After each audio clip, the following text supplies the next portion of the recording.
शीघ्र स्थान ग्रहण कर लें। हमारे सभी साथी जो साइड्स पर और जोरदार तालियों के साथ स्वागत करते हैं माननीय मंत्री स्वास्थ्य एवं परिवार कल्याण मंत्रालय एवं रसायन एवं उर्वरक मंत्रालय भारत सरकार डॉक्टर मनसुख मांडविया जी का। जोरदार तालियां हो जाएं माननीय मंत्री महोदय जी के स्वागत के लिए। और तालियों के साथ ही स्वागत डॉक्टर सत्यपाल सिंह बघेल जी का, माननीय राज्य मंत्री स्वास्थ्य एवं परिवार कल्याण मंत्रालय भारत सरकार। स्वागत करना चाहेंगे श्री केशव महंत जी का, माननीय स्वास्थ्य एवं परिवार कल्याण मंत्री आसाम सरकार।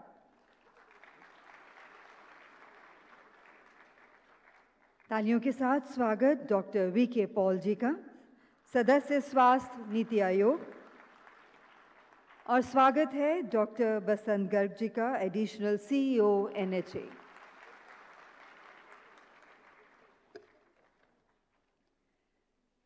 नमस्कार एंड गुड इवनिंग। माननीय मुख्य अतिथि डॉक्टर मनसुख मांडविया जी, माननीय मंत्री स्वास्थ्य एवं परिवार कल्याण मंत्रालय, रसायन एवं उर्वरक मंत्रालय भारत सरकार, माननीय मंत्रीगण, मंच पर आसीन वरिष्ठ अधिकारीगण, एसएचए, सीईओ, टीपीए के वरिष्ठ अधिकारीगण, बीमा कंपनियों से उपस्थित सीईओ, उद्योग निकाय, गैर सरकारी संगठन, शिक्षाविद, प्रौद्योगिकी के भागीदार, आयुष्मान भारत उत्कृष्ट पुरस्कार विजेता, प्रेस एवं मीडिया के सदस्य, देवियों और सज्जनों। आयुष्मान भारत प्रधानमंत्री जन आरोग्य योजना के 5 वर्ष और आयुष्मान भारत डिजिटल मिशन के 2 वर्ष पूरे होने के उपलक्ष्य में राष्ट्रीय स्वास्थ्य प्राधिकरण द्वारा आयोजित आरोग्य मंथन 2023 के समापन सत्र में आप सभी का हार्दिक स्वागत है। आज के इस प्रतिम अवसर पर माननीय मंत्रीगण एवं वरिष्ठ अधिकारीगण की उपस्थिति हम सभी के लिए प्रेरणात्मक है। निवेदन करना चाहेंगे doctor Basant Garg, additional CEO NHA से कि आप पौधा भेंट कर स्वागत और सम्मान करें माननीय मुख्य अतिथि डॉक्टर मनसुख मांडविया जी का।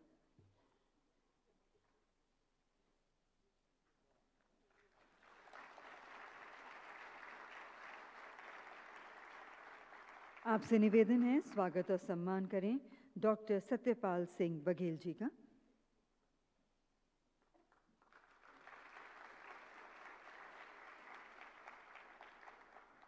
स्वागत और सम्मान श्री केशव महंत जी का।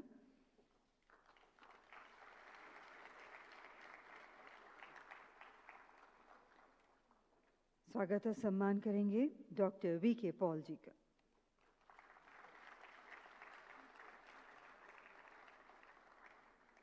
हार्दिक धन्यवाद। और मंच पर आमंत्रित करना चाहेंगे श्रीमती लता गणपति जी को, डायरेक्टर एनएचए। आपसे अनुरोध है कि आप अपने स्वागत भाषण के साथ आज के कार्यक्रम की शुरुआत करें।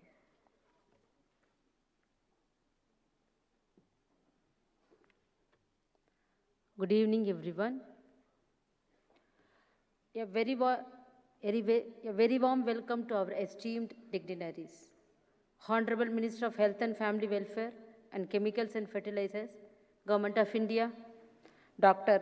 Manshukh Mandviya ji, Honorable Minister of State for Health and Family Welfare, Professor S.P. Singh Baghel ji, Honorable Minister Health and Family Welfare, Government of Assam, Sri Keshav Mahanta ji, Member Health, Niti Ayog, Dr. V.K. Pal, Additional CEO, Dr. Basant Garg, senior officers from the central and state governments and UTIs, representatives from states' health authorities and states' mission directorates, hospitals, integrators, and other stakeholders of PMJY and ABDM, representatives from insurance companies, distinguished members from the private sector, representatives from media, fellow colleagues, and my dear friends. I extend my sincere thanks and appreciation to each one of you present here today for this valedictory session of Arogya Manthan 2023 organized by the National Health Authority. The National Health Authority was conceived to fulfill the vision of our Honorable Prime Minister, Sri Narendra Modi ji, of universal health coverage. It is being achieved through the implementation of the two flagship healthcare schemes, the Ayushman Bharat Jan Arogya Yojana and Ayushman Bharat Digital Mission. Before we proceed with the valedictory session, I would like to take a moment to express my heartfelt gratitude to our Honorable Minister of Health and Family Welfare, Shri Manshukh Mandviya ji, whose leadership has been instrumental in shaping the health landscape of our nation. We are also grateful to our Honorable Minister of State for Health and Family Welfare, Professor S.P. Singh Bahel ji, whose unwavering dedication has been pivotal in advancing the cause of healthcare in India. We are also pleased to have with us Honorable Health Minister from State of Assam, Sri Keshav Mahanta ji, and Dr. V.K. Paul, Member Niti Aayog. Your presence here today reflects your exceptional commitment towards improving the healthcare in our nation. The two-day event of Arogya Manthan 2023 has been filled with learnings for all of us. As we stand up on the cusp of the valedictory session, it is pertinent that we reflect on the knowledge gained, information exchanged, and the ideas that have emerged during this event. With the guidance of our Honorable Health Minister, we will further strive and work hard to make the recently launched Ayushman Bhav a successful initiative and leave no stone unturned in fulfilling the commitment of our Honorable Prime Minister, Sri Narendra Modi ji, to ensure access to healthcare services to everyone in the society. I would like to extend a warm welcome to all of you once again. Thank you. Ayushman Bhav, Jai Hind.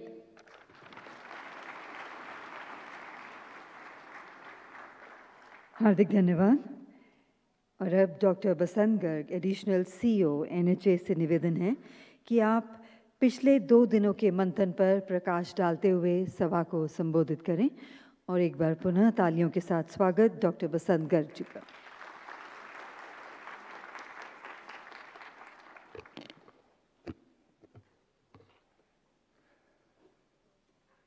यहाँ उपस्थित सभी dignitaries को मेरा प्रणाम। Honourable minister for health and family welfare, chemicals and fertilisers, government of India, doctor Mansukh Mandaviya sir, honourable union minister of state for health and family welfare, professor S P. Singh Baghel sir, honourable minister health, government of Assam, Shri Keshav Mahanta ji, member health NITI Aayog doctor VK. Paul जी, केंद्र और राज्यों से आए हुए सभी senior अधिकारीगण, SHS और state ABDM mission से आए हुए सभी अधिकारीगण, इंडस्ट्री में हमारे पार्टनर्स, डेवलपमेंट पार्टनर्स, मीडिया के सभी प्रतिनिधि और एनएचए से मेरे कलीग्स, यहाँ आए हुए सभी स्टूडेंट्स, सभी को मेरा बहुत बहुत प्रणाम।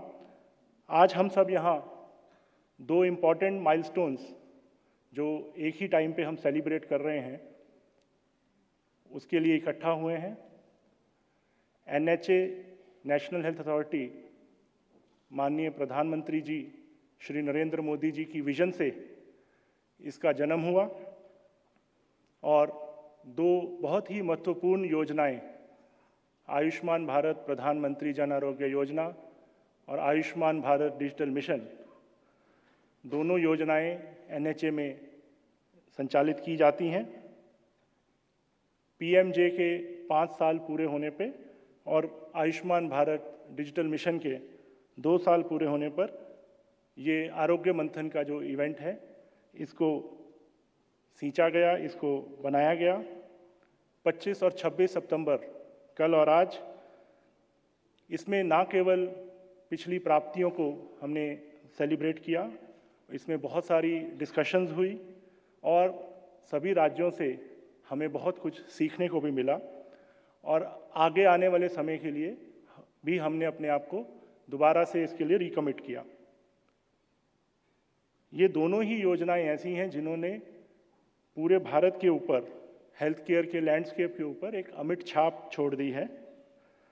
और ये जो हमें पिछले कुछ वर्षों में जो लेसन्स प्राप्त हुए हैं वो भी NHA ने उनको शेयर करने के लिए और राज्यों की जो उपलब्धियां हैं उनको दूसरे राज्यों तक कम्युनिकेट करने के लिए इस अपॉर्चुनिटी को यूज़ किया।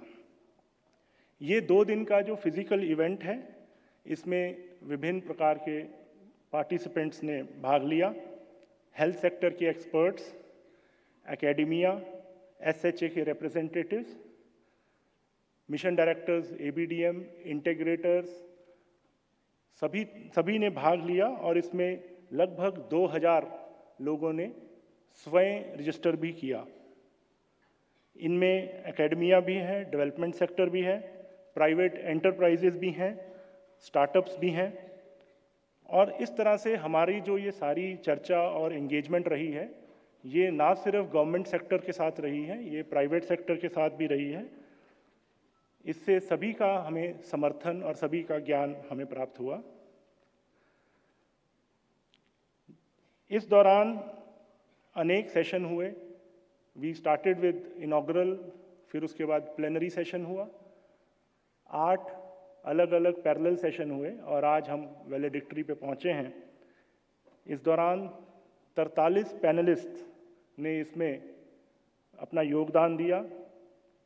15 घंटे तक यह चर्चा चली कुल, और इसमें बहुत ज़्यादा जो उत्साह से सभी पार्टिसिपेंट्स ने सवाल भी पूछे। लगभग इतना समय मिला कि हमें कि 25 से 30 सवाल जो हैं वो पूछे गए।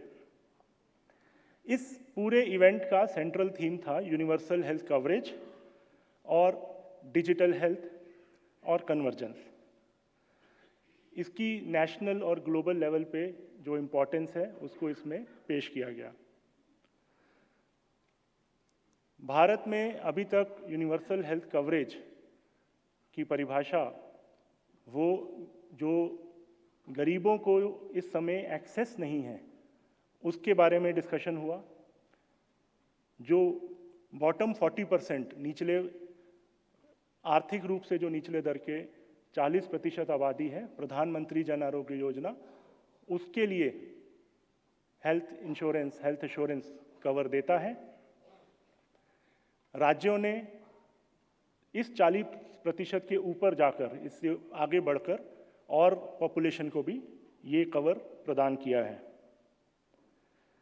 ये जितनी भी चर्चा हुई ये भारत के हेल्थ केयर लैंडस्केप को आगे चलकर शेप करने में भी हमारा सहयोग करेगी। अब मैं कुछ उन पर्टिकुलर सेशंस के बारे में बताना चाहूँगा। इसमें हमने सभी राज्यों के बेस्ट प्रैक्टिसेस को शोकेस किया, जो कि अपने आप में कॉम्पिटिटिव और कोऑपरेटिव फेडरलिज्म की एक बहुत अच्छी एग्जाम्पल है।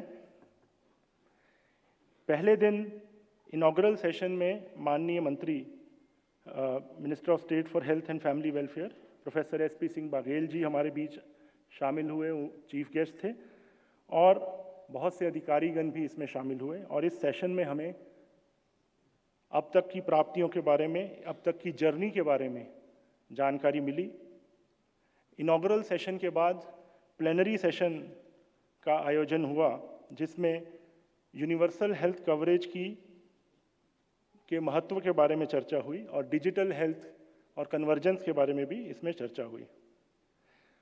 पहले दिन के 2 सेशन पैरेलल सेशन और रहे जिसमें आयुष्मान भारत प्रधानमंत्री जन आरोग्य योजना की स्टेट्स में बेस्ट प्रैक्टिसेस का जिक्र हुआ, आपस में चर्चा हुई, क्रॉस लर्निंग हुई, और हेल्थ डेटा और प्राइवेसी एंड सिक्योरिटी इसके ऊपर भी चर्चा हुई। और इस पे बहुत ही गहराई तक लीगल जो है टर्मिनोलॉजी उस पर भी चर्चा हुई, कैसे इसे इस्तेमाल किया जाना है उस पर भी चर्चा हुई।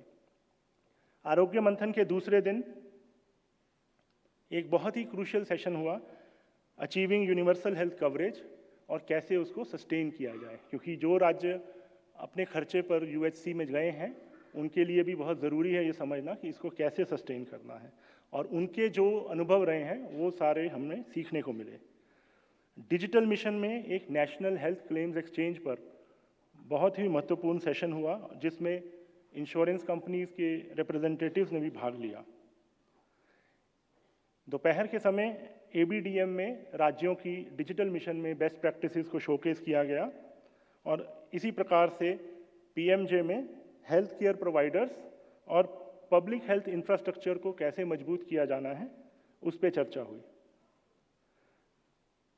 वैलेडिक्टरी सेशन से जस्ट पहले प्राइवेट सेक्टर एंगेजमेंट इन डिजिटल मिशन पे चर्चा हुई और डिजिटल मिशन को कैसे अडॉप्शन बढ़ाया जाए उस पर चर्चा हुई। इस पूरे कार्यक्रम में राज्यों के आउटस्टैंडिंग जो एफर्ट्स हैं, जो उन्होंने प्राप्तियां की हैं, उसको भी सराहा गया। उसके सर्टिफिकेट्स और अवार्ड्स भी समय समय पर दिए गए, इनॉग्रल सेशन से लेके अब तक। We extend our appreciation to all the attendees for their active participation in these discussions, as together we chart the course towards transformative health solutions. Thank you for your unwavering commitment to shaping the future of healthcare in India. Ayushman Bhav, Jai Hind, Jai Bharat.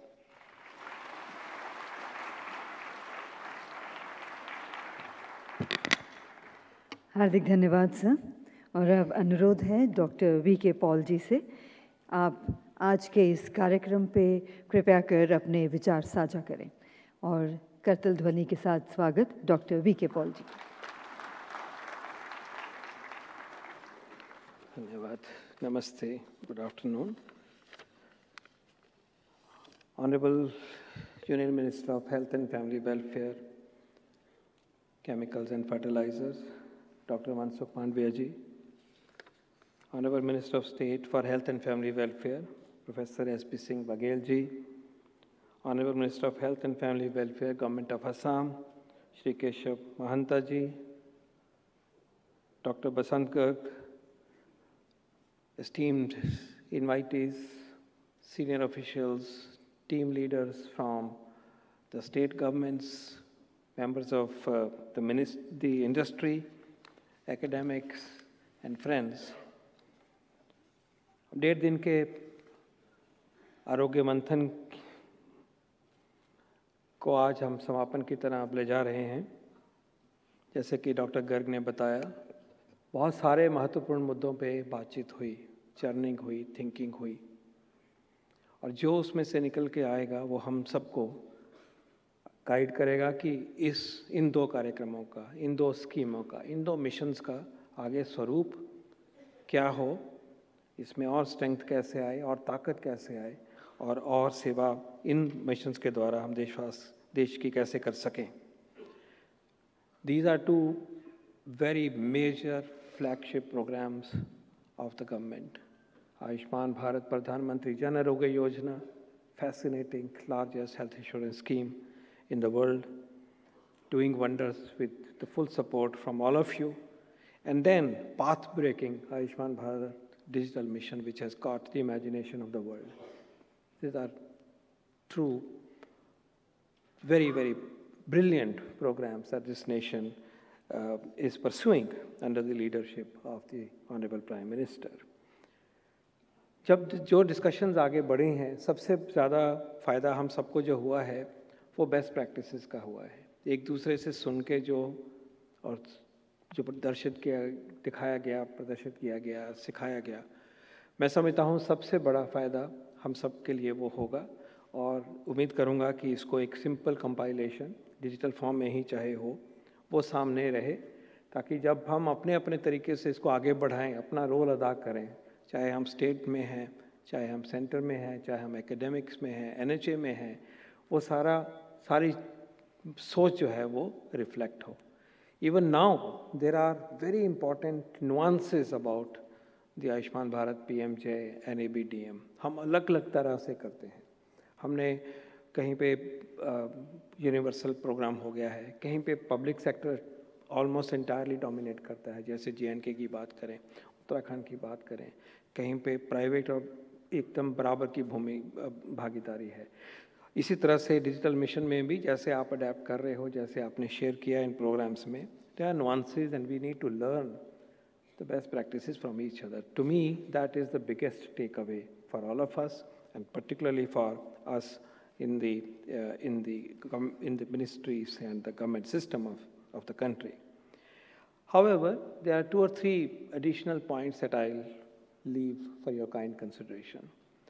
एक universal health coverage की 2023 की WHO और world bank की combined report है, उसको हम ध्यान से जब देखते हैं तो UHC का टारगेट जो है 3.8 है for SDG, 3.8.1 and 0.2.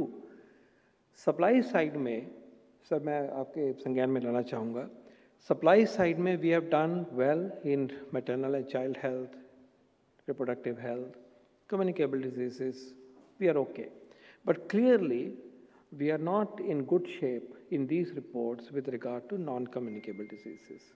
So supply side में hypertension, diabetes की शुरुआत है, I think speed भी बढ़ रही है, लेकिन कैंसर में मेहनत करनी पड़ेगी, अर्ली कैंसर डिटेक्ट करना होगा. कल एम्स में एक एग्जीबिशन में माननीय मिनिस्टर ऑफ स्टेट साहब थे और वहाँ दिखाया गया कि अर्ली स्टेज में जो आने चाहिए, even in that centre only 20-25% cancer के मरीज आते हैं. अर्ली डिटेक्शन नहीं होगी तो आउटकम बेटर नहीं होंगे और पैसे भी ज़्यादा लगेंगे. तो हमें मेहनत करनी होगी कि on the supplied side, on the detection side, on the coverage side हमारे NCD की में प्रोग्रेस हो और इसके बारे में सोच बढ़ती रहनी चाहिए. Ayushman Bharat health and wellness centre हमारा प्लेटफॉर्म है जिसके ऊपर कि ये काम खास कर किया जाएगा. And of course there are district hospital, medical colleges that are there at the secondary and tertiary level. इसी तरह से इमरजेंसी एंड ट्रॉमा की reduction, mortality due to accidents and trauma is also an indicator reflected in the SDG, and we also to apply mind on that. My second submission is what I had said yesterday also, is to plead with the private sector to increase your presence in tier 2, tier 3 cities in particular, and tell us and guide us how that can be made possible. And within that, how we can get more FDIs also into creating a very formidable healthcare infrastructure in the private sector, because we now have a partnership under PMJ and ABDM. We are one system with specific roles, relative strength in certain areas, but we are one system, and therefore increased number of beds, doubling the beds in about 5 to 6 years to 8 years, from about 12 to 14 lakhs to about 30 lakhs is one goal. And also those hospitals and chains that are outside the PMJ system even today, we would urge with them with folded hands to please join, because this is the scheme, the system of our nation which is going to go forward. And as it moves forward, it will take care of the fragmentation that still exists in some form with CGHS scheme, with the ESI scheme, and some state level schemes. Ultimately, we are all going to join into this Brahmaputra, the rivulets will join, and therefore the private sector should please come forward and be part of nation building in this regard. My last suggestion today is to consider also one aspect that we have really not made good use of, and that is to make strategic purchase to lower the cost of care even further. By strategic purchase, we mean that you need, let's say, stents for your state. आप ही खरीद के दे दीजिए, एक जना procure करेगा तो हमें बिल्कुल राइट कॉस्ट पे मिलेगी, अलग अलग करते हैं तो कॉस्ट बढ़ जाती है. तो इस स्ट्रेटेजिक परचेज का नोशन शुरू से ही इस स्कीम में था, लेकिन इसको हम अब करने का वक्त आ गया है, क्योंकि कोई भी पैसा जब बचता है और वो सेवा में लगता है, वो एक बजट की तरह ही होता है. तो I think time has come that we test the paradigm of strategic purchase at competitive prices to make it available for both the public and the private sector under these missions, and then demonstrate that we can actually get more buck for the money. With these suggestions, I'm honored to be here. We look forward to your suggestions. We are in a dialogue. We are continuously striving under the stewardship of the Honorable Minister to continue to improve it. And indeed, at 5 years, we are looking forward to significant improvement, refining, review, revamping, and re-energizing the mission. both the missions, in particular the Pradhan Mantri Jan Arogya Yojana scheme. Thank you very much. Jai Hind.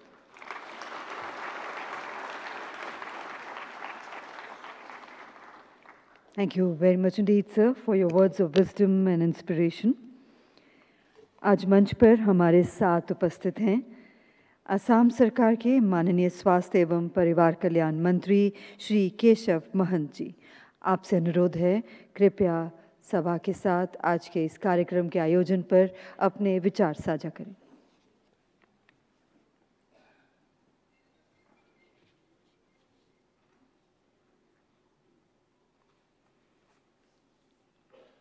आदरणीय union minister of health and family welfare Mansukh Mandaviya ji, professor S.P. Singh Baghel ji, honourable minister state health and family welfare, doctor V.K. Paul, member NITI Aayog, doctor Basant Garg, additional CEO national health authority, Mrs. Latha Ganapati, Director NSA, Kiran Gopal, Director NSA, senior official from Government of India, official from different state governments, distinguished guests, friends from media, and ladies and gentlemen. A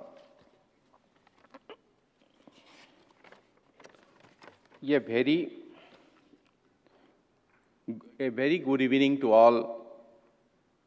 It is a pleasure to be present here today at this August gathering at Vigyan Bhavan, New Delhi on this occasion of Arogya Manthan 2023. It is a matter of great pride for the state of Assam, as Assam is able to achieve to the position of being the state with highest numbers of Ayushman card creation during the Aapki Daur Ayushman campaign.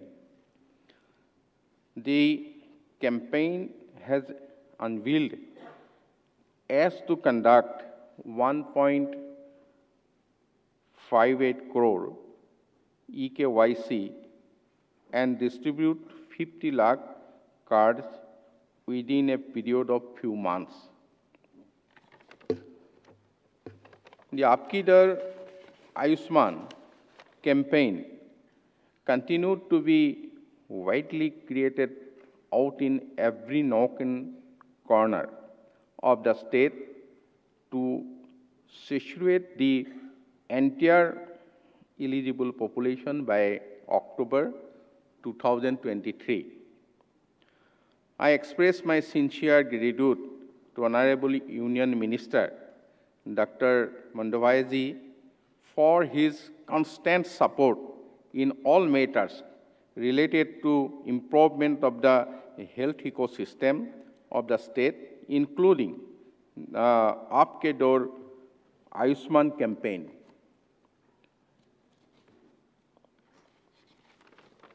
I am being also informed that the team at the National Health Authority led by Sri Pant and his associate, Dr. Basant Garg, additional CEO, Sri Rohit, has been constantly supporting the state in implementation of Ayushman Bharat PMJY and Ayushman Bharat Digital Mission. They have also personally visited Assam a number of times and reviewed the initiative of the state with all concern. I am thankful to National Health Authority for their constant support. The state government is also committed to deliver on this visionary scheme of the Honorable Prime Minister Shri Narendra Modi ji, and the state will continue with its efforts religiously to achieve goals of ensuring cashless health benefits to all targeted beneficiaries. Honorable Minister Mandavai ji, you will be happy to learn that in addition to the initiatives of the central government in our goal towards achievement of universal health coverage, the state has also started the implementation of the Ayushman Assam Mukhyamantri Jan Arogya Yojana. Coverage of the two schemes has now led to the coverage of 84% of the state's population through cashless medical benefits. In our journey towards achieving universal health care, our Honorable Chief Minister Dr. Himanta Biswa Sharma is the constant source of inspiration of guidance.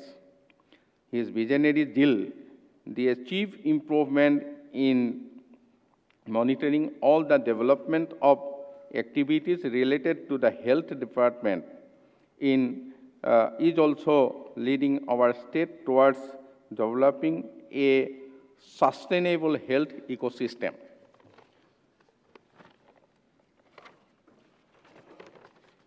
It has been an honor to be a part of this gathering, and I thank National Health Authority for having organizing the Arogya Manthan, which I am sure in these last 2 days have brought about rich discussion and fruitful instruction. Jai Ayushman Bharat, Jai Hind. Thank you all. Thank you. हार्दिक धन्यवाद sir. निवेदन है professor SP Singh Baghel ji से, माननीय राज्य मंत्री स्वास्थ्य और परिवार कल्याण मंत्रालय, भारत सरकार, कि आप आज के इस आयोजन की महत्ता पर अपने विचार साझा करें। और तालियों के साथ स्वागत माननीय मंत्री महोदय जी।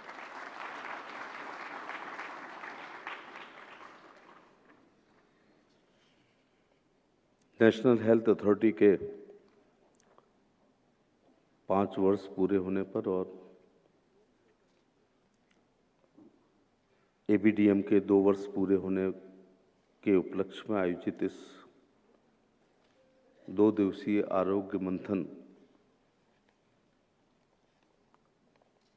में पधारे देश के बहुत ही लोकप्रिय स्वास्थ्य एवं परिवार कल्याण और रसायन एवं उर्वरक मंत्री आदरणीय डॉक्टर मनसुख मांडविया जी,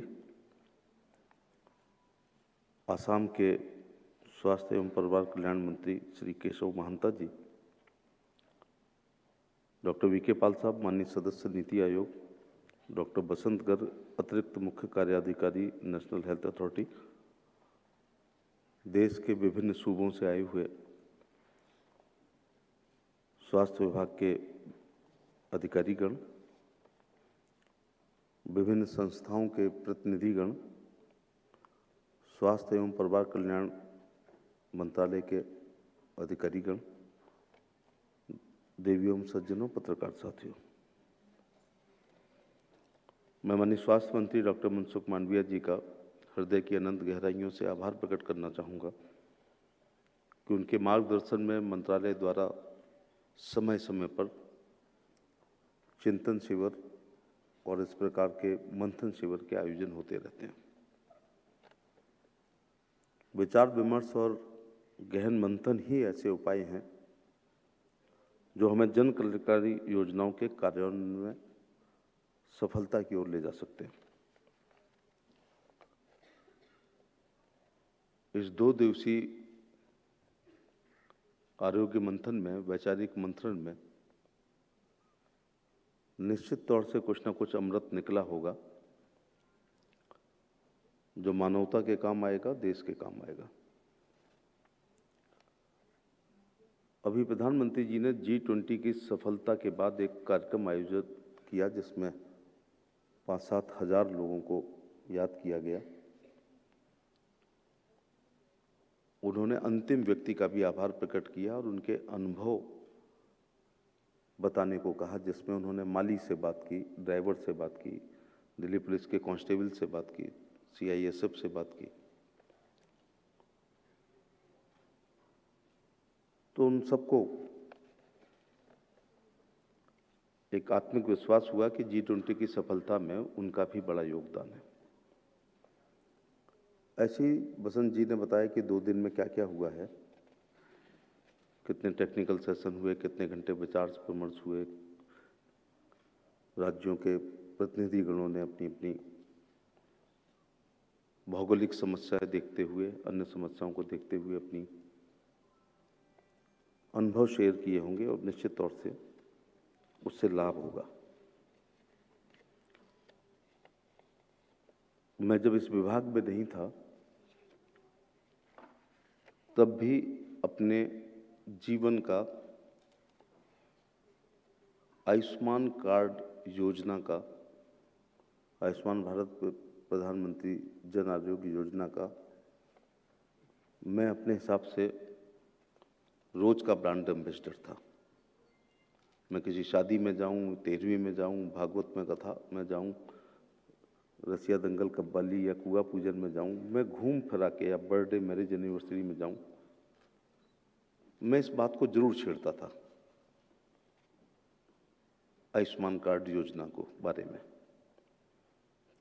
कौन लोग इसकी पात्रता रखते हैं। और हर बैठक में मुझे कोई ना कोई ऐसा व्यक्ति मिल जाता था जो पात्र तो होता था लेकिन उसे पता नहीं था। अगर कोई पत्रकार एक राजनीतिक कार्यकर्ता के रूप में मुझसे सवाल पूछे कि मेरे अपने 6 कार्यकाल तो बड़े छोटे हैं, आज़ादी के 75 साल में विभिन्न सरकारों द्वारा किए गई योजनाओं में आप पहला स्थान किसे दोगे? तो जब मैं लॉ एंड जस्टिस में था तब भी मैं कहता था कि मैं आयुष्मान कार्ड योजना को पहला स्थान दूंगा और दूसरे स्थान पे दूंगा। अभी मैं एक रोजगार मेले में से आ रहा हूँ। आज 51,000 लोगों को नियुक्ति पत्र मिले हैं। आगरा में 201 लोगों को दिए, 46 लोगों से मैंने खुद बात की।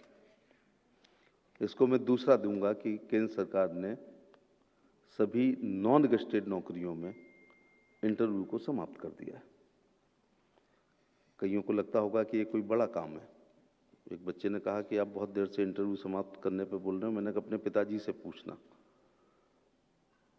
अगर हमारी हम उम्र होंगे, हम लोग अपनी मार्कशीटों को पॉलीथीन में मढ़वा के रखते थे, रोजगार कार्यालय के चक्कर काटते थे, निकले हुए फॉर्मों को भरते थे, लिखित परीक्षा भी पास करते थे, पिताजी पर देने वाली रिश्वत नहीं होती थी और जात में बड़ा नेता नहीं होता था जो चेयरमैन को भेजे जाने वाली सूची में अपना नाम निकलवा देते। तो इंटरव्यू लेने के लिए नहीं हुआ करते थे नॉन गेस्टेड नौकरियों में, निकालने के लिए होते थे। लेना है तो आगरा की स्पेलिंग बताओ, नहीं लेना है तो चेकोस्लोवाकिया की बताओ। चेकोस्लोवाकिया की बता के भी कई लोग नहीं पा पाए क्योंकि पूर्ववर्ती सरकारों में वो सूचियां भेजी जाती थी और चेयरमैन को बाध्य किया जाता था कि इनको नौकरी देनी है। ये प्रधानमंत्री जी का बड़ा काम है और भाजपा शासित सभी राज्यों में सभी अराजपत्रित नौकरियों के इंटरव्यू समाप्त हो गए हैं। पूरी पारदर्शिता के साथ आज 51,000 लोग अपनी नियुक्ति पत्र पाए हैं जिनमें उनका 1 रुपया भी खर्च नहीं हुआ। ये नंबर 1 योजना क्यों है? क्योंकि 80 करोड़ लोग जिस देश में 5 किलो गेहूं और चावल निःशुल्क पा रहे हों, मात्र 12,000 का और अब 20,000 का शौचालय के लिए 3.5 करोड़ लोगों ने आवेदन किया हो, प्रधानमंत्री ग्रामीण आवास 1.5 लाख के लिए, शहरी आवास 2.5 लाख के लिए लोग रोज हम लोगों के घरों पर आते हैं। जिस देश में 9 करोड़ लोगों के यहाँ कंडे पर गीली लकड़ियों पर खाना बनता था, 9 करोड़ सिलेंडर धारक जो लोग हैं, और 55 करोड़ लोगों ने मोदी कार्यकाल से पहले बैंक की शक्ल ही नहीं देखी थी। वो अगर बीमार होते हैं, या 2-3 करोड़ जो मनरेगा के मजदूर हैं, यदि वो बीमार होते हैं तो उस दिन के पैसे नहीं मिलते हैं और ऊपर से इलाज का खर्चा। पैसे वाले लोग अपनी बीमारी के अनुकूल अपने डॉक्टर का चयन करते हैं, गरीब आदमी अपनी जेब में बचे हुए पैसों के अनुसार अपने चिकित्सक का चयन करता है। कई बार 5 दिन का एंटीबायोटिक कोर्स बताया जाता है तो वो ऑगमेंटिन और एलेग्रा नहीं खा पाता है 45 रुपए की, तो वो कुछ ऐसी गोलियां जो बिना रेफर की डॉक्टर देता है और उससे अपना इलाज करता है। मैं तो हमेशा कहता हूं कि हम सबको मरना है, लेकिन मोदी जी के कार्यकाल में इलाज के अभाव में कोई नहीं मरेगा। जब से ये 5 लाख का गारंटी कार्ड, 5 लाख प्रति व्यक्ति प्रति साल पूरे परिवार का जो किया गया है, तो मैं विस्तार से नहीं बोलूँगा, कल मैंने अपनी बात कही थी, लेकिन कल भी मैंने कहा था कि मैंने जरूर कुछ पुण्य का काम अपने पूर्व जन्म में किया होगा, जो मुझे ये विभाग में सेवा करने का अवसर मिला है। और आपने भी पूर्व जन्म में कुछ अच्छे काम किए होंगे, जो ये गरीब कल्याणकारी योजनाओं को लागू करने में आपकी भी भागीदारी होती। हम सड़क बना रहे होते, हम बिजली के मंत्री होते, हम पानी होते, तो हम सिविक फैसिलिटी दे रहे होते, अंधेरे से उजाले में, कच्चे से पक्के में, लेकिन हम जान नहीं बचा रहे होते। तो ये हमें चुना है भगवान ने कि हम इस काम को करें। जब चुना ही है तो क्यों ना हम पूरी शिद्दत के साथ काम करें कि जो पात्र व्यक्ति रह गए हैं हम उनका जल्दी से जल्दी बनाएं। लेकिन बहुत अच्छी बात है कि माननीय प्रधानमंत्री जी के प्रोत्साहन से हमारे मंत्री जी ने जो ये सेवा पखवाड़ा 17 तारीख से लेकर के जो ये अक्टूबर तक किया है, आंकड़े अपने आप में साक्ष्य होते हैं, आंकड़े अपने आप में सनद और प्रमाण होते हैं। कितना अच्छा लग रहा है कि अभी केवल 8-10 दिन में 1,36,000 मेलों का आयोजन हो गया है। 8-10 दिन में 60 लाख लोगों ने मेले में भाग लिया है। 48 लाख से अधिक लोगों को मुफ्त में दवाई मिली है, भले वो सर्दी जुकाम बुखार की मिली हो, उनके काम आएगी। 40 लाख लोगों को मुफ्त डायग्नोस्टिक सेवाएं प्रदान की गई हैं आप सब लोगों ने मिलकर। लगभग 7 लाख माताओं और बच्चों को टीकाकरण हुआ है। इस दौरान 7 प्रकार की स्क्रीनिंग, जिसमें TB, hypertension, diabetes, oral cancer, breast cancer, cervical cancer और मोतियाबिंद की 1,55,00,000 लोगों ने ये अपने परीक्षण कराए हैं। CSC पर भी 5500 मेलों में 9 लाख लोगों ने रजिस्टर्ड हुए। जनरल और स्पेशलिस्ट OPD में 9,50,000 मरीजों ने परामर्श लिया है। करीब 3,70,000 लैब टेस्ट हुए। 6,000 रक्तदान के कैंप, जिसमें 60,000 से अधिक, एक कल तक के आंकड़े थे, यूनिट ब्लड कलेक्ट किया गया है। 16 लाख, बहुत अच्छा आंकड़ा है, 16 लाख आयुष्मान कार्ड इस चंद दिनों में, जब से ये सप्ताह चला है, बना है, और 40 लाख आभा अकाउंट्स। और बहुत खुशी की बात है कि लगभग 8,000 से ऊपर लोगों ने अंगदान का प्लेज किया है। इस विषय में विभिन्न राज्यों के अधिकारियों का, कर्मचारियों का, केंद्र सरकार का, इस 6-7 दिन की ये जो सेवा है, मुझे लगता है कि हम पिछले 50-60 साल में कोई जन कल्याणकारी काम, जन सेवा देखें तो ये सर्वाधिक है। इससे अच्छा काम अभी पिछले 60-70 साल में 5 दिन के अंदर, 6 दिन के अंदर नहीं हुआ है। इसके लिए मंत्री जी के सहित, सभी अधिकारियों सहित सभी राज्यों के लोगों का मैं धन्यवाद देना चाहूँगा और बधाई देना चाहूँगा। यहाँ से एक अपील करना चाहूँगा दिल्ली राज्य को, उड़ीसा राज्य को और बंगाल राज्य को, आपकी अपनी कुछ भी योजनाएं हैं वो अच्छी बात हैं, लेकिन इस 5 लाख को मना ना करें, इसको शामिल करें। कई बीमारियां ऐसी होती हैं जो 5 लाख में ठीक नहीं होती हैं, तो ये इसको लागू ना करके वो गरीब लोगों का कुछ नुकसान कर रहे हैं। मैं उनसे अपील ही कर सकता हूँ कि अगर वो भी आयुष्मान, प्रधानमंत्री PMJAY आयुष्मान योजना को लागू कर लेंगे तो मैं समझ सकता हूँ कि कुछ ज़्यादा ही अपने राज्य के लोगों का भला कर सकेंगे। बहुत बहुत धन्यवाद।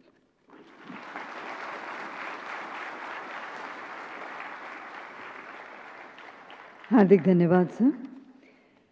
और अब हम माननीय मंत्री महोदय डॉक्टर मनसुख मंडाविया जी से अनुरोध करते हैं कि आप अपने शुभ हस्तों से रिमोट का बटन दबाकर NHA की एनुअल रिपोर्ट का लोकार्पण करें।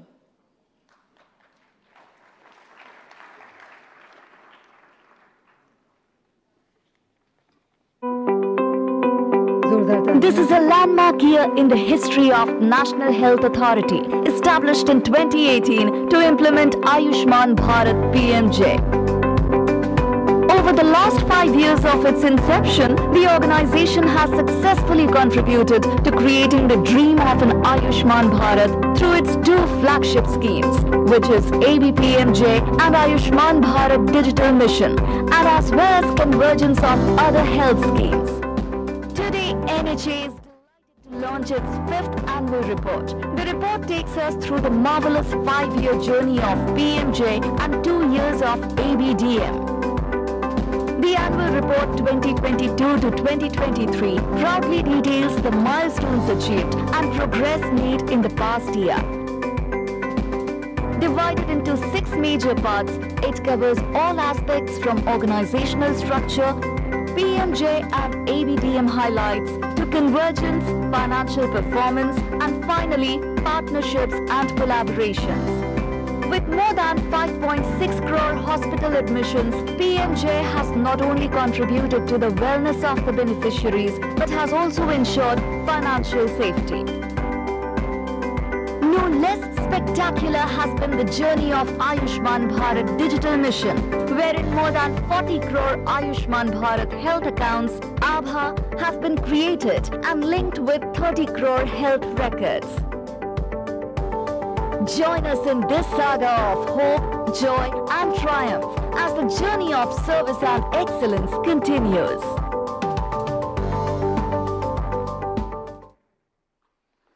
हार्दिक धन्यवाद। और आज हम सबके बीच एक बहुत ही खास मेहमान उपस्थित हैं। आयुष्मान भारत की पहली लाभार्थी 5 वर्षीय करिश्मा के माता पिता को करिश्मा के जन्म के लिए PMJ योजना के तहत सहायता प्रदान की गई थी और आज इस शुभ अवसर पर हमें यह बताते हुए अत्यंत गर्व है कि PMJ योजना के साथ साथ करिश्मा ने भी 5 वर्ष पूरे किए हैं।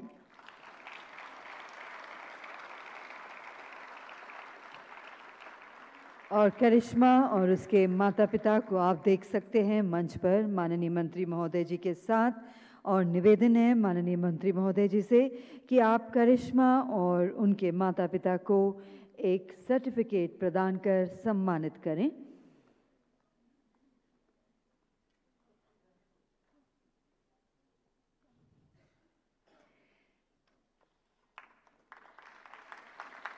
आयुष्मान भारत की पहली लाभार्थी 5 वर्षीय करिश्मा के लिए एक बार जोरदार तालियां हो जाएं।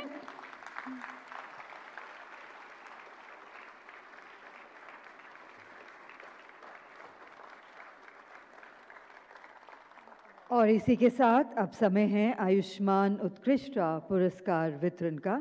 हम हर साल विभिन्न हितधारकों जिन्होंने PMJ के विकास में अहम योगदान दिया है, उन्हें उत्कृष्ट प्रदर्शन के लिए आयुष्मान उत्कृष्ट पुरस्कारों के माध्यम से सम्मानित करते आए हैं। आरोग्य मंथन 2023 में आज प्रदान किए जाने वाले पुरस्कार उन राज्यों को दिए जाएंगे जिन्होंने 1 सितंबर 2022 से लेकर 31 अगस्त 2023 के बीच की समय अवधि के लिए कार्य के परिभाषित क्षेत्रों में अनुकरणीय प्रदर्शन किया है।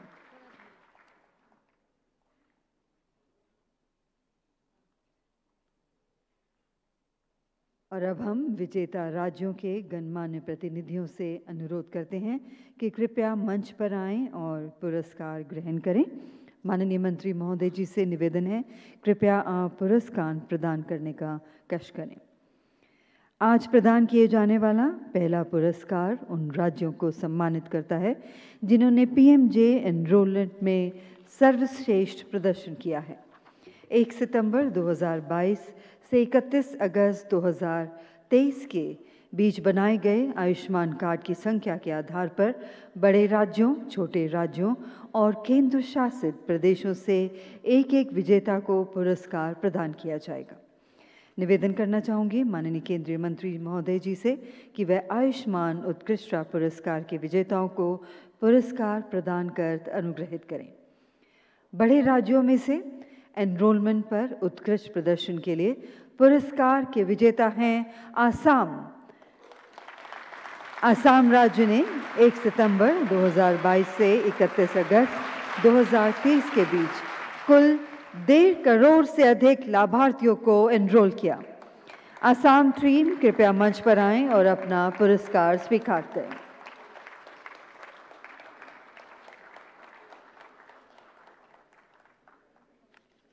छोटे राज्यों के बीच एनरोलमेंट की दृष्टि से सबसे अच्छा प्रदर्शन करने वाला राज्य है नागालैंड। नागालैंड ने 1 सितंबर 2022 से 31 अगस्त 2023 के बीच कुल 7 लाख से अधिक लाभार्थियों को एनरोल किया। नागालैंड टीम को आमंत्रित करते हैं पुरस्कार ग्रहण करने के लिए।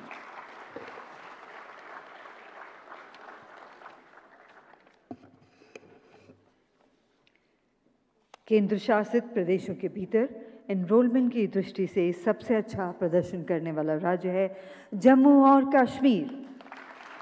जम्मू कश्मीर ने उल्लेखित समयावधि में दौरान कुल 3 लाख से अधिक लाभार्थियों को नामांकित किया। जम्मू और कश्मीर टीम को आमंत्रित करते हैं मंच पर पुरस्कार ग्रहण करने के लिए। जोरदार तालियां हो जाएं जम्मू और कश्मीर के लिए।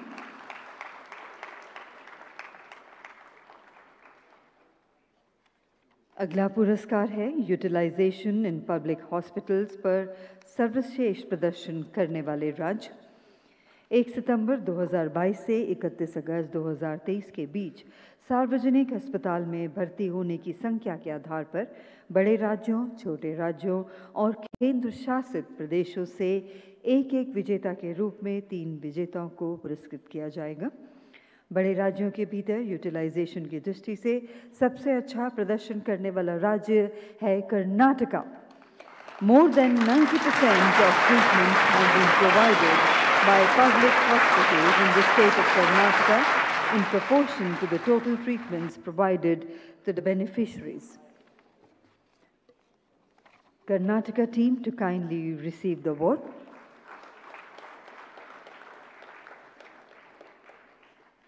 छोटे राज्यों में से यूटिलाइजेशन की दृष्टि से सबसे अच्छा प्रदर्शन करने वाला राज्य है त्रिपुरा।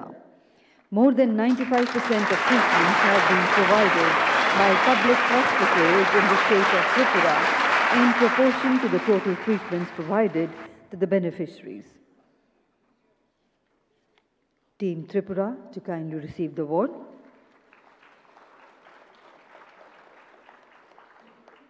अगली श्रेणी की ओर क्लेम भुगतान पर सर्वश्रेष्ठ प्रदर्शन करने वाले राज्य।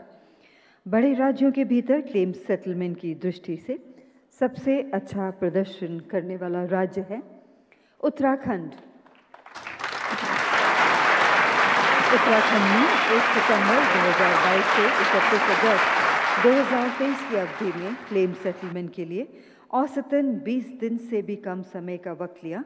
उत्तराखंड टीम को आमंत्रित करते हैं मंच पर आएं और पुरस्कार ग्रहण करें माननीय मंत्री महोदय जी के कर कमलों द्वारा।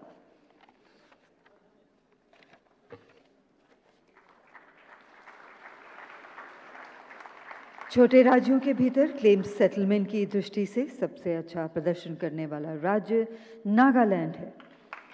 Nagaland also took less than 20 days to turn around time for paying claims for September 22 to 31st August 23. Nagaland team to kindly receive the award. केंद्र शासित प्रदेशों के भीतर क्लेम सेटलमेंट की दृष्टि से सबसे अच्छा प्रदर्शन करने वाला राज्य है Lakshadweep. Lakshadweep also took less than 20 days of turnaround time for paying claims from September 2022 to August 23. Representative from Lakshadweep to receive the award. The next award is for the state whose performance has been exemplary in Ayushman Kayos deployment and Green Channel implementation. And the award goes to Uttar Pradesh. In the duration of 1st September 23 to 31st August 22, Uttar Pradesh has installed maximum number of Ayushman Kayos in hospitals and taken the lead in Green Channel implementation. We invite Team Uttar Pradesh to kindly receive the award.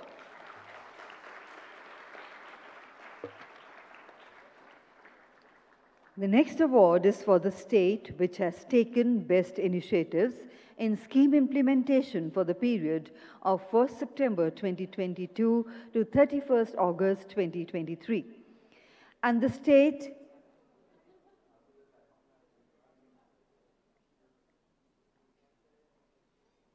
to receive this coveted award is Maharashtra.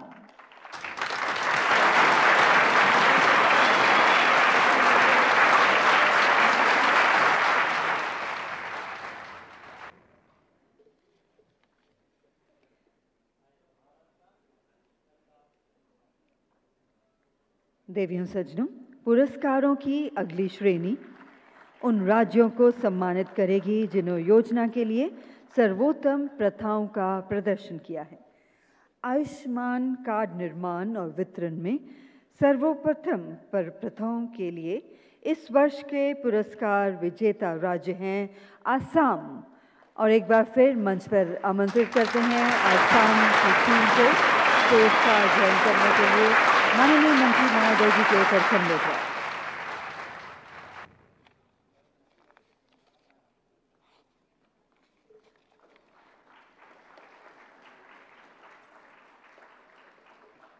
धोखाधड़ी विरोधी पहल, कुल घुटने प्रतिस्थापन और प्रोत्साहन वितरण app में सर्वोत्तम प्रथाओं के लिए इस वर्ष का पुरस्कार प्रदान किया जा रहा है गुजरात को।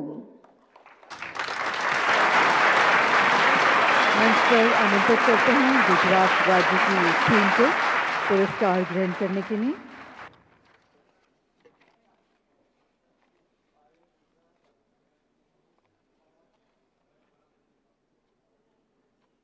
And ladies and gentlemen, for best practices in public hospital utilization and disabled-friendly IEC, the state receiving the award is Kerala. Inviting the team Kerala on stage to receive the award.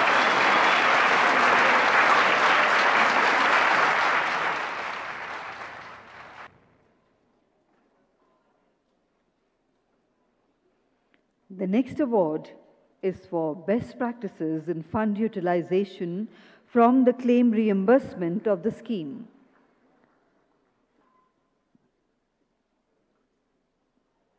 And the state receiving the award is Tamil Nadu. Big round of applause for Team Tamil Nadu for receiving this award.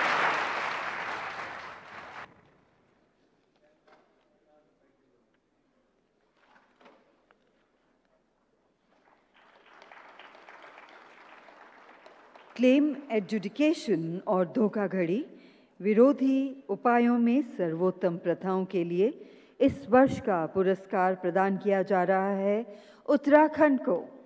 पुनः आमंत्रित करते हैं उत्तराखंड की team को मंच पर पुरस्कार ग्रहण करने के लिए।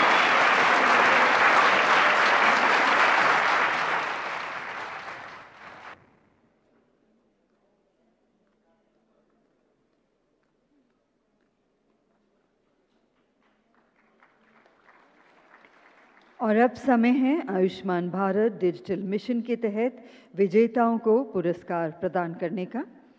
यद्यपि सभी राज्यों ने बहुत ही अच्छा प्रदर्शन किया है, आंध्र प्रदेश ने अक्टूबर 2022 से सितंबर 2023 तक की अवधि में प्रति 1 लाख आबादी पर अधिकतम रिकॉर्ड को आभास संख्या से जोड़ने वाले राज्य और जिला की अलग-अलग श्रेणियों में पुरस्कार प्राप्त करने वाला एक राज्य है। आंध्र प्रदेश टीम से अनुरोध है कि कृपया मंच पर आएं और पुरस्कार स्वीकार करें। Andhra Pradesh at the state level ranks first in terms of highest number of digital health records linked with Aadhaar during October 2022 to September 2023 per lakh population. Andhra Pradesh जिला स्तर पर दूसरे और तीसरे स्थान पर विजेता राज्य है. The district of Visakhapatnam is linking second highest number of digital health records with Aadhaar per lakh population, and the district of Eluru is linking third highest number of digital health records with Aadhaar per lakh population. Andhra Pradesh राज्य को हार्दिक बधाई.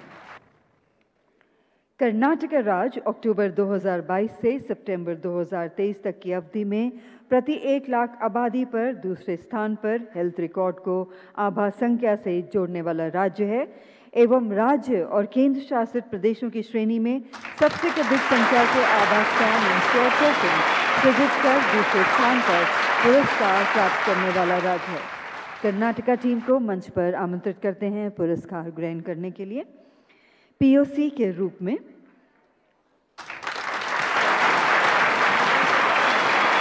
जोरदार तालियां हो जाए कर्नाटका के लिए.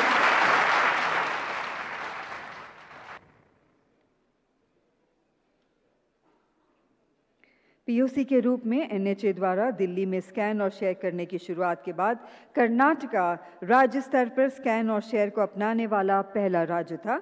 अस्पतालों में स्कैन और शेयर के विस्तार के लिए निजी भागीदार खिलाड़ियों के उपयोग का पता लगाने वाला कर्नाटका पहला राज्य था.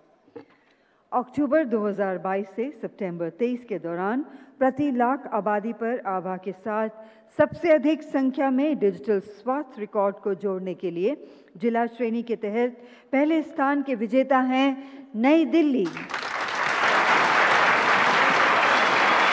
नई दिल्ली में एम्स और एनडीएमसी चरकपालिका अस्पताल दिल्ली में इलेक्ट्रॉनिक रिकॉर्ड प्रणाली को सबसे पहले अपनाने वालों में से एक है. दिल्ली टीम को मंच पर आमंत्रित करते हैं पुरस्कार ग्रहण करने के लिए.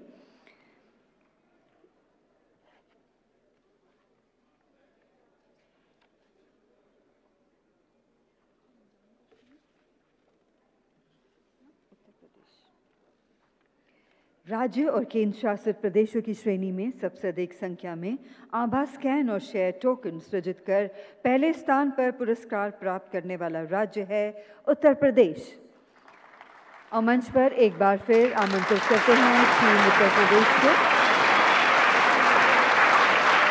उत्तर प्रदेश ने अस्पताल में स्कैन और शेयर के कार्यान्वयन में एक प्रमुख नेतृत्व किया है. एम्स दिल्ली के अतिरिक्त स्कैन और शेयर के लिए शीर्ष 10 हेल्थ फैसिलिटीज अधिकतर उत्तर प्रदेश से हैं.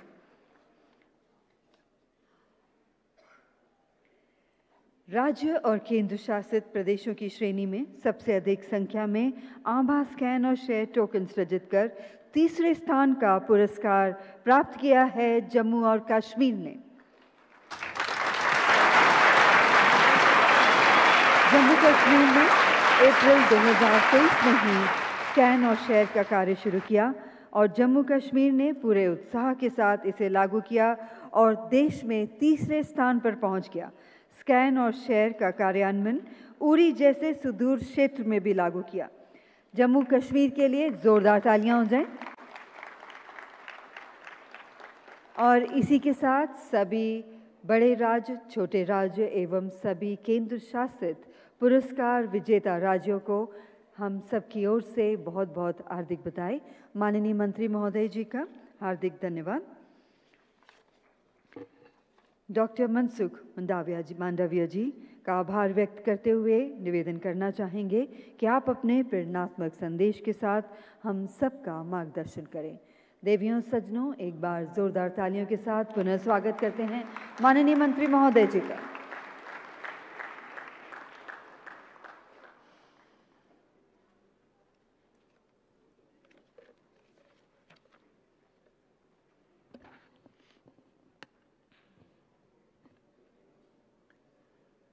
आरोग्य मंथन 2023 के समापन के अवसर पर मंच पर उपस्थित मेरे साथी मंत्री एसपी सिंह बघेल जी, असम के हेल्थ मिनिस्टर केशव महंतो जी, डॉक्टर पॉल साहब, बसंत गर्ग, सभी राज्य से उपस्थित डेलीगेट्स, युवा दोस्तों, भाई और बहनों,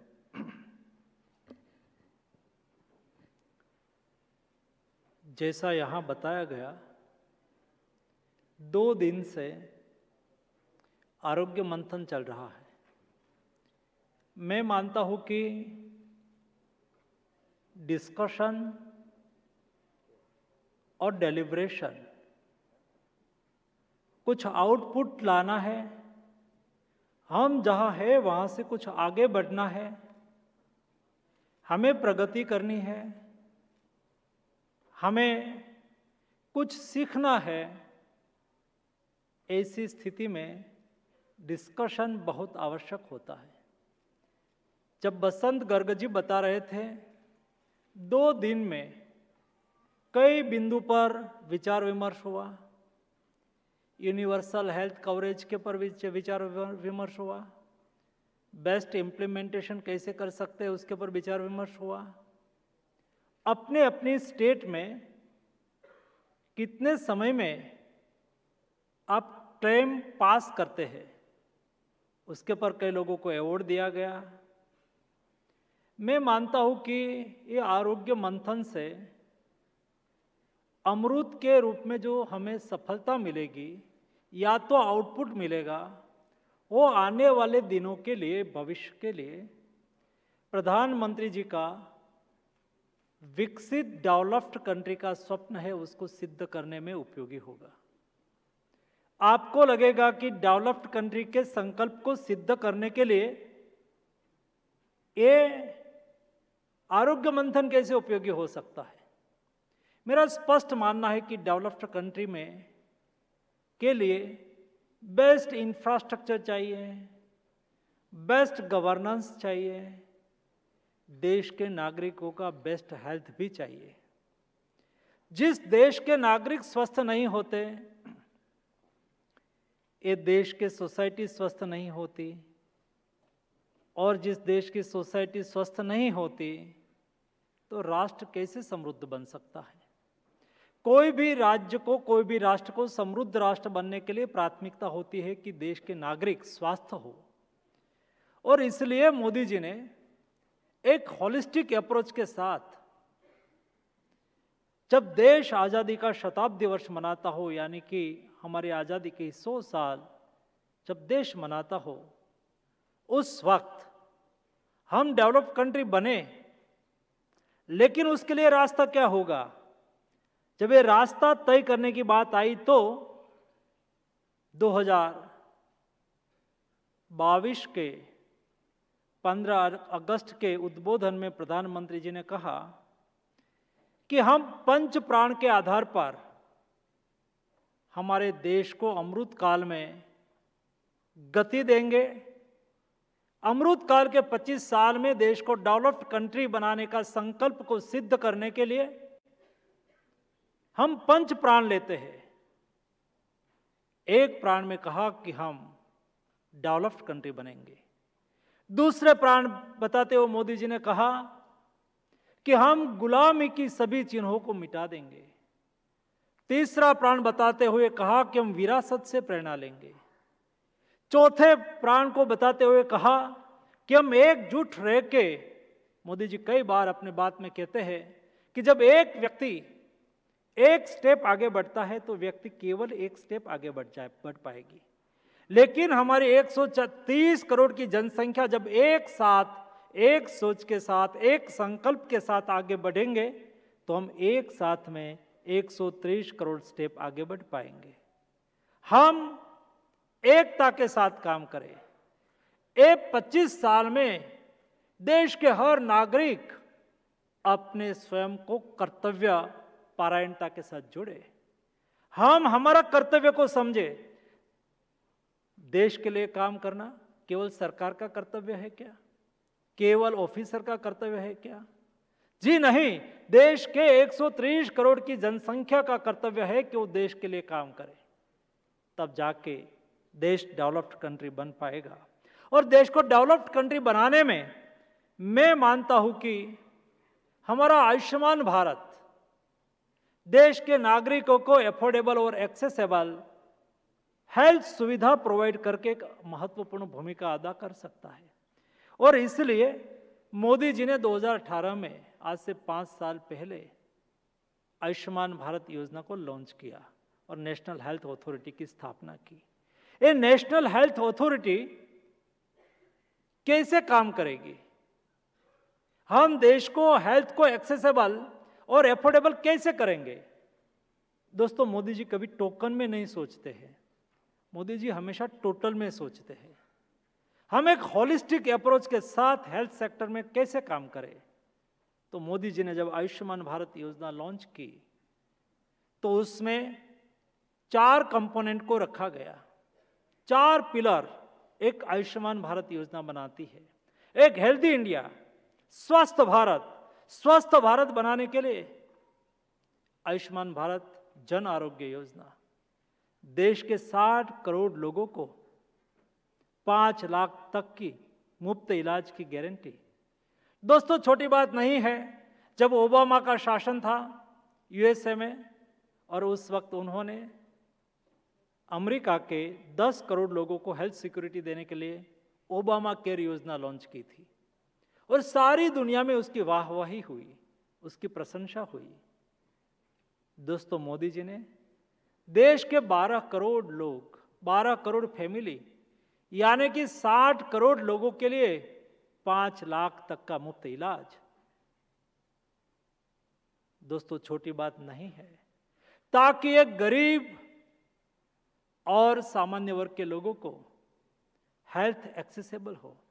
मैंने आजादी के बाद ऐसी कोई योजना नहीं देखी है जिसमें सोशल इक्वलिटी, सामाजिक एकता, आर्थिक असमानता को दूर करके सभी को एक समान दृष्टि से देखते हो। दोस्तों, मैं एक बार अपोलो में एक मेरे रिश्तेदार की एक ऑपरेशन हुआ था, उसकी पूछताछ के लिए, हेल्थ की खबर लेने के लिए गया था। ये आयुष्मान भारत योजना की ताकत देखिए। ये अपोलो अस्पताल में एक समृद्ध परिवार के व्यक्ति का इलाज चल रहा था, तो उसके बगल के बेड पे एक गरीब परिवार के व्यक्ति, जो आयुष्मान भारत योजना के लाभार्थी थे, समृद्ध व्यक्ति, सुखी व्यक्ति, अमीर व्यक्ति, उसके जेब में पैसा होता है, गरीब व्यक्ति के पास पैसा नहीं होता है। और दोस्तों, बीमारी कहाँ किसी को पूछ के आती है? वो अमीर के यहाँ भी आती है, गरीब के यहाँ भी आती है। बट जब गरीब के यहाँ कोई बड़ा ऑपरेशन करने की नौबत आती है, हार्ट का ऑपरेशन करना है, किडनी का ऑपरेशन करना है, लीवर का ऑपरेशन करना है, उसके जेब में पैसा नहीं होता है। ऐसी स्थिति में आयुष्मान भारत योजना उसके लिए आशीर्वाद रूप साबित हुई है। यहां सामने मैं बोर्ड देख रहा हूं, 25 करोड़ आयुष्मान भारत योजना के कार्ड बन चुके हैं, 5.5 करोड़ लाभार्थी को लाभ मिल चुका है, 70 करोड़ रुपया का खर्च किया गया है। दोस्तों, ये छोटी बात नहीं है। एक ऐसी परिस्थिति में गरीब परिवार को ये योजना उपयोगी होती है। कोई गरीब परिवार में, सामान्यतः गरीब परिवार में महिला को सबसे ज्यादा सहन करने की नौबत आती है। महिला स्वयं को कहती है, कोई घर में पहले बच्चा बीमार है उसकी ट्रीटमेंट कराओ, उसके हस्बैंड बीमार है उसकी पहले ट्रीटमेंट कराओ। महिला अपने स्वयं को पीछे रखती है।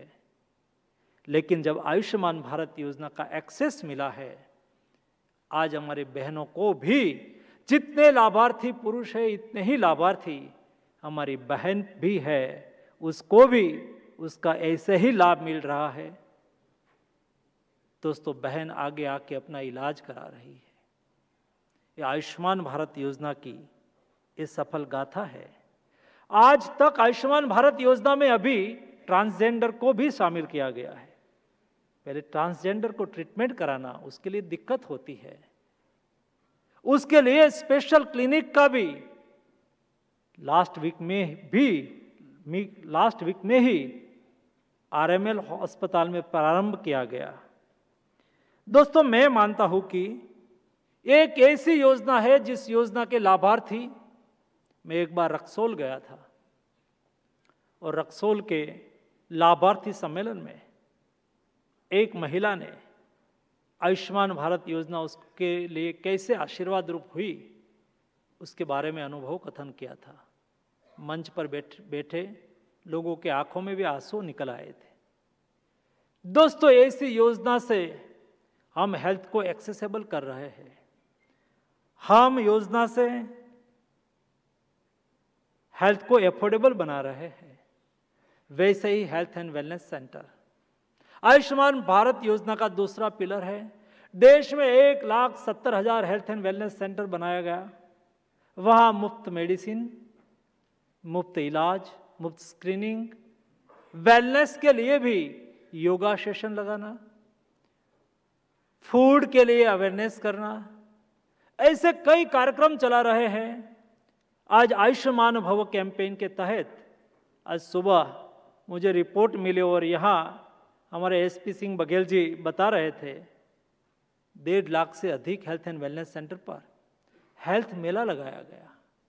ये हेल्थ मेला में लोगों का स्क्रीनिंग रेगुलर हो जाए और जब प्राइमरी स्टेज पर ओरल कैंसर हो, सर्वाइकल कैंसर हो, ब्रेस्ट कैंसर हो, ऐसे कैंसर में जब फर्स्ट स्टेज में होता है तब स्क्रीनिंग हो जाने से हम व्यक्ति का जीवन को बचा सकते हैं। और इसलिए हेल्थ एंड वेलनेस सेंटर के द्वारा हेल्थ को एक्सेसिबल कर रहे हैं। इतना ही नहीं, हमने कभी टोकन में नहीं सोचा, जैसा मैंने बताया।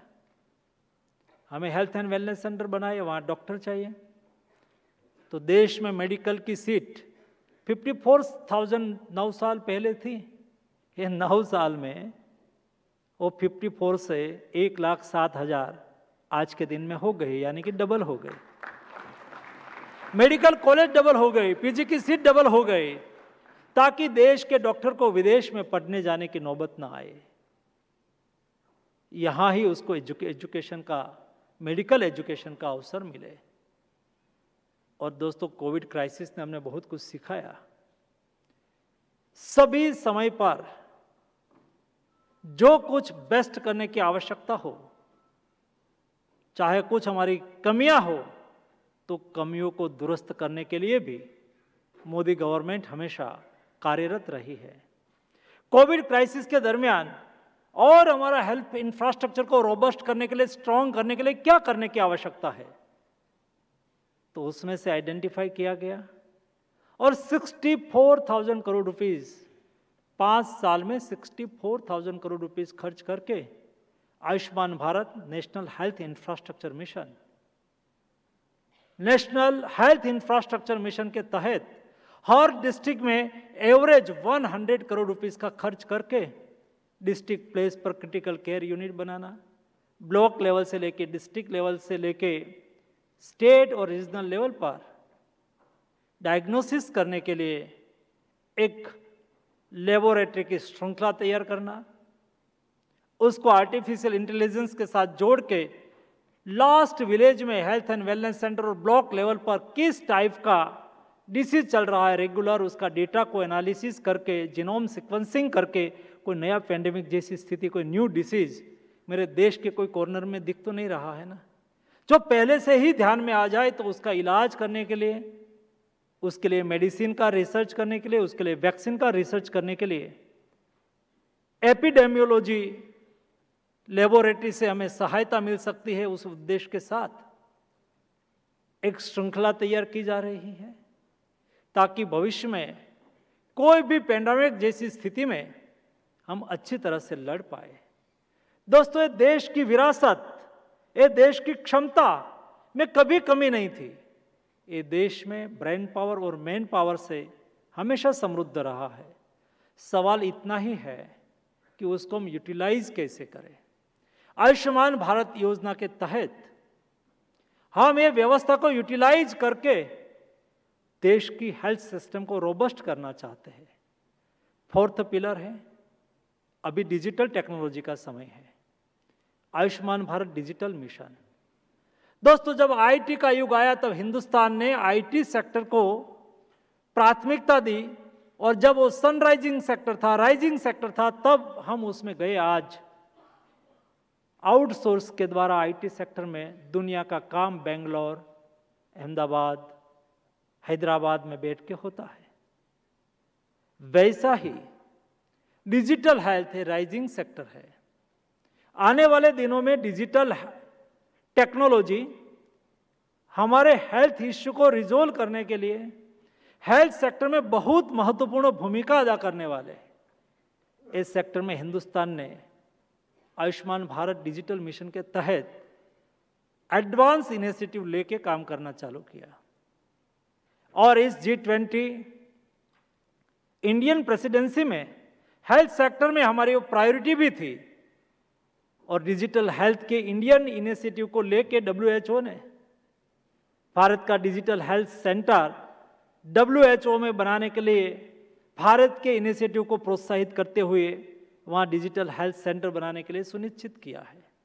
दोस्तों, डिजिटल टेक्नोलॉजी ने हमें कैसे मदद किया, आप सब लोगों ने देखा होगा। जब कोविड चल रहा था, वैक्सीनेशन ड्राइव चल रही थी, कोविन प्लेटफॉर्म हमने तैयार किया, और एक कोविन प्लेटफॉर्म पर सभी वैक्सीनेशन का फर्स्ट डोज, सेकंड डोज, उसका रिकॉर्ड रखा गया।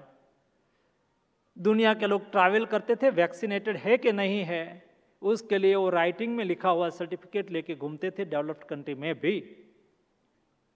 तब दोस्तों, हिंदुस्तान के नागरिक अपने मोबाइल में कोविन ऐप ओपन करके दिखाते थे, my self is first dose vaccinated, my self is second dose vaccinated. हमें डिजिटली सर्टिफिकेट मिलता था, हम स्वयं डाउनलोड कर लेते थे, हमें दिक्कत नहीं हुई। दोस्तों, ये डिजिटल टेक्नोलॉजी का हमें मिला सपोर्ट है। यहाँ आभा अकाउंट 45 करोड़ आभा अकाउंट ओपन किया गया है। दोस्तों, मैं मानता हूँ कि हर स्टेट में हमें उस पर मिशन मोड में काम करना चाहिए।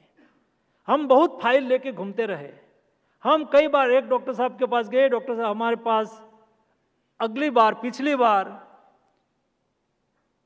जो हमने हमारे रिपोर्ट कराए हो या तो टेस्टिंग रिपोर्ट बनाए हो, अभी नहीं रहा, तो फिर डॉक्टर साहब कहेंगे कि रिपोर्ट फिर से बनाओ। सारी हिस्ट्री रखने की आदत हमारे पास नहीं है। ये डिजिटल हेल्थ मिशन के तहत हम हमारा रिकॉर्ड आभा अकाउंट में रख सकते हैं, हमारी फाइल आभा अकाउंट में रख सकते हैं, और जब हमें कोई बीमारी आए और हम डॉक्टर साहब के पास जाए तो हम हमारा आभा अकाउंट नंबर दे, वो अपने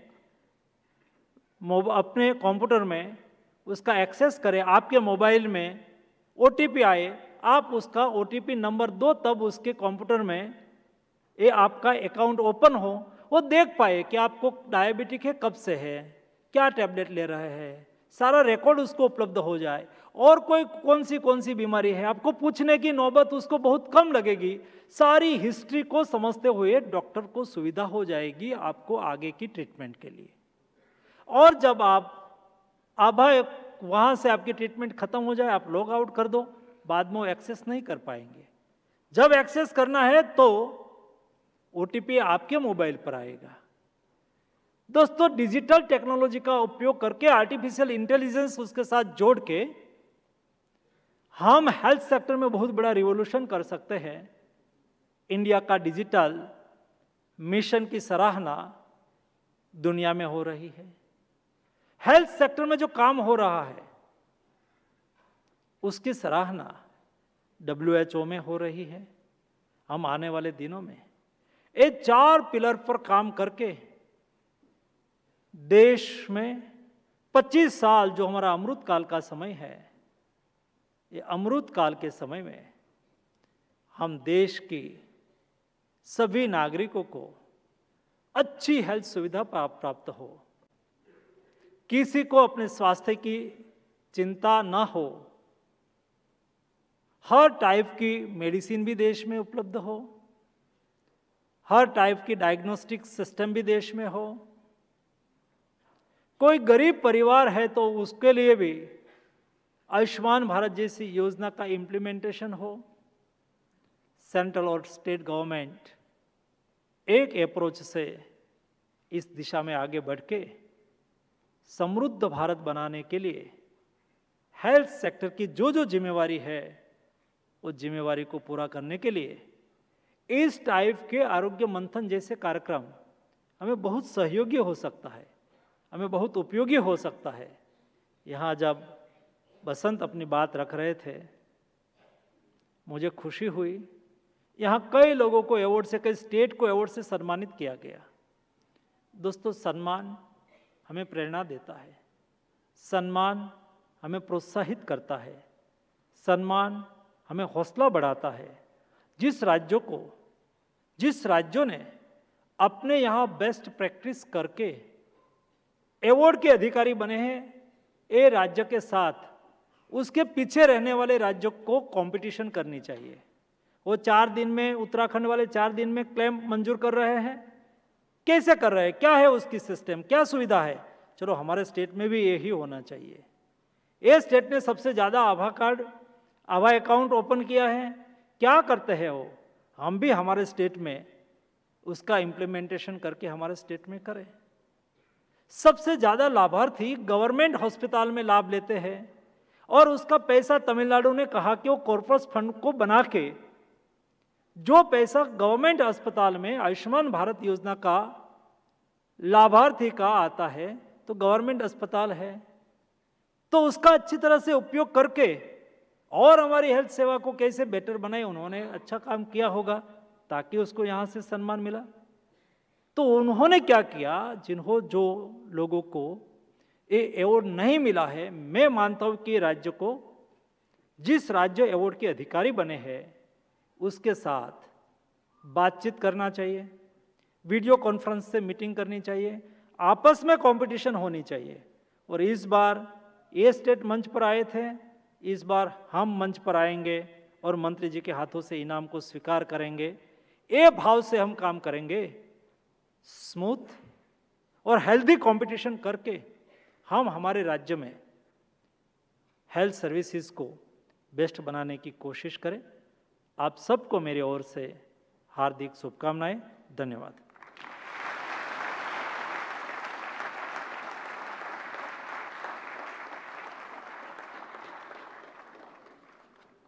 माननीय मंत्री महोदय जी का हार्दिक धन्यवाद।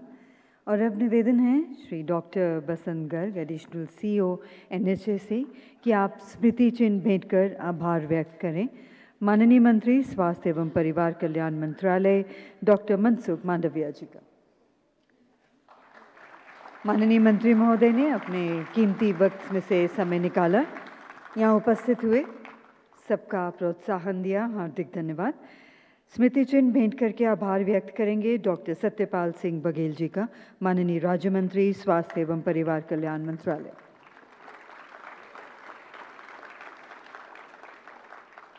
स्मृति चिन्ह भेंट कर आभार व्यक्त करना चाहेंगे श्री केशव महंत जी का, माननीय स्वास्थ्य एवं परिवार कल्याण मंत्री आसाम सरकार।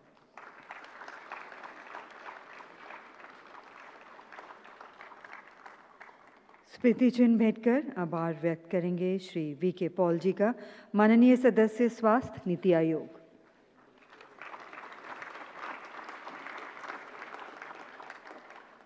निवेदन है श्री किरण गोपाल जी, डायरेक्टर राष्ट्रीय स्वास्थ्य प्राधिकरण से, कि आप आज के समारोह का समापन धन्यवाद ज्ञापन के साथ करें।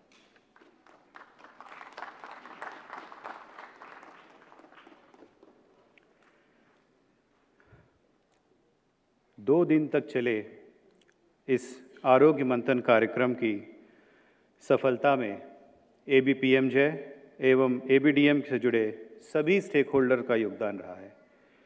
सर्वप्रथम मैं कार्यक्रम के मुख्य अतिथि माननीय मंत्री स्वास्थ्य एवं परिवार कल्याण तथा रसायन एवं उर्वरक भारत सरकार डॉक्टर मनसुख मांडविया जी को आभार प्रकट करना चाहता हूँ। आपके कुशल नेतृत्व एवं दिशा निर्देश में हम इन दोनों योजनाओं को नई ऊंचाई प्रदान करने में सफल रहे हैं। इसी कड़ी में मैं माननीय राज्य मंत्री स्वास्थ्य एवं परिवार कल्याण भारत सरकार प्रोफेसर एसपी सिंह बघेल जी का भी मैं आभार प्रकट करना चाहता हूं।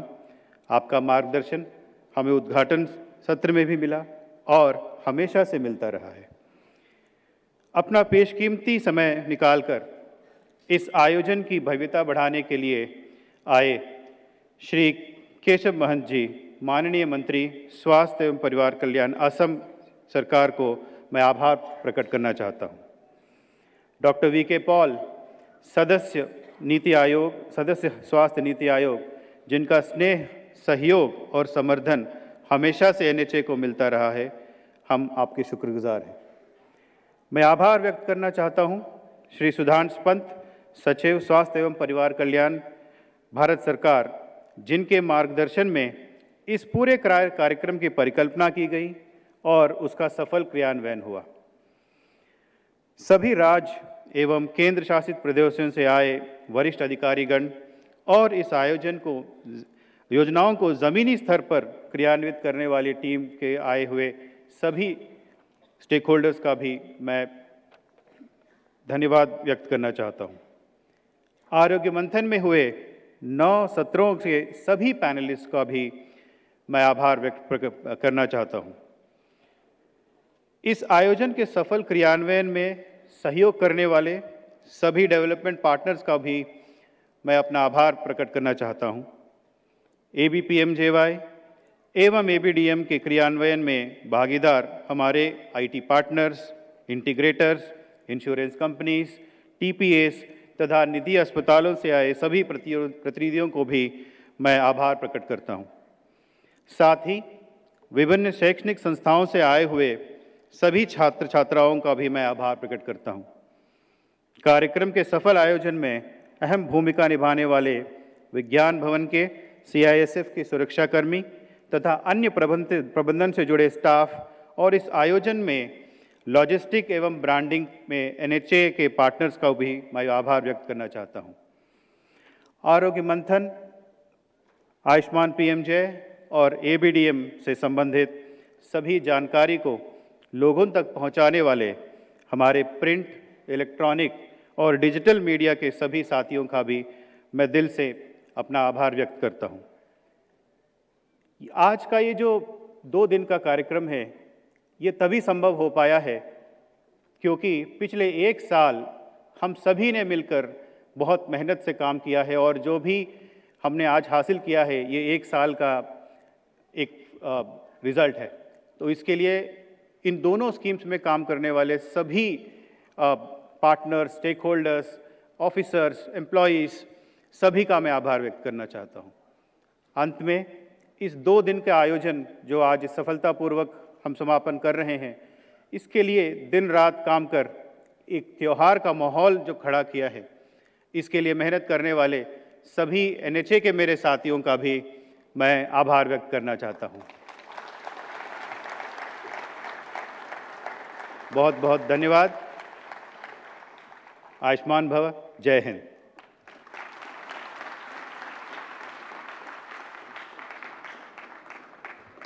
हार्दिक धन्यवाद।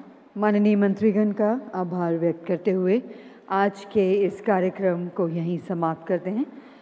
आप सभी को हार्दिक धन्यवाद, सभी विजेताओं को हार्दिक बधाई। आपका दिन शुभ हो। नमस्कार एंड गुड इवनिंग।